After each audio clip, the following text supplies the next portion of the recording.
নমস্কার বন্ধুরা, সম্পাস কুকিং এ আপনাদের স্বাগত। আজকে আমি রান্না করব তিল বাটা দিয়ে সিমের ঝাল। তিল বাটা দিয়ে সিমের ঝাল করার জন্য এখানে আমি প্রথমে সিমগুলোকে কেটে ধুয়ে পরিষ্কার করে নিয়েছি। চলুন দেখে নেওয়া যাক আমি কিভাবে রান্নাটা করি। এখানে আমি একটা মিক্সি বাটি নিয়ে নিয়েছি, তার মধ্যে নিয়ে নেব একটা বড় সাইজের পেঁয়াজ, একটা টমেটো আর 4-5টা কাঁচা লঙ্কা। দিয়ে দেবো 2 চামচ মতো তিল, দিয়ে আমি পেস্টটা রেডি করে নেব। এদিকে কড়াইতে আমাদের তেল গরম হয়ে গেছে, দিয়ে দেবো কালো জিরে ফোড়ন, দিয়ে দেবো কেটে রাখা শিমগুলো। সব শিমগুলো দিয়ে দিয়েছি। এবার আস্তে আস্তে করে আমি শিমগুলোকে একটু ভাজা ভাজা করে নেব।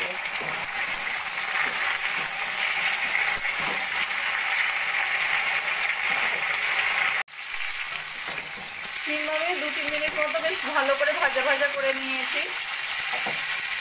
এবার দিয়ে দেবো আমি পরিমাণ মতো নুন, হলুদ।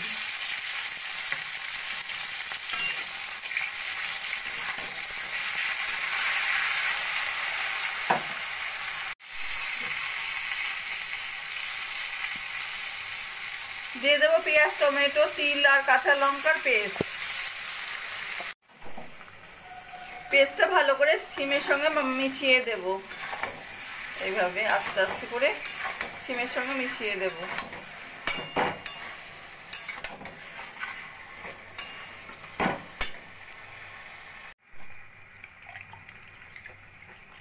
মিক্সির বাটিটা ধুয়ে দিয়ে দেবো অল্প করে জল।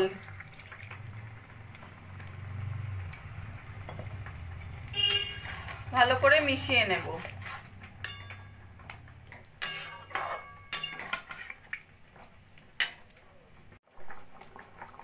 এবার লো ফ্লেমে আমি 3-4 মিনিট মতো রান্না করে নেব।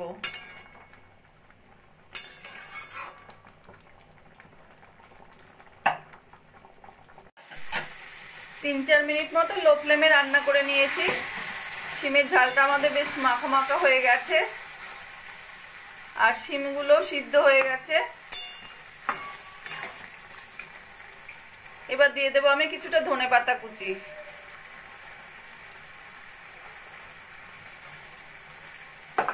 দিয়ে আস্তে করে নাড়াচাড়া করে আমি গ্যাসটা বন্ধ করে দেব।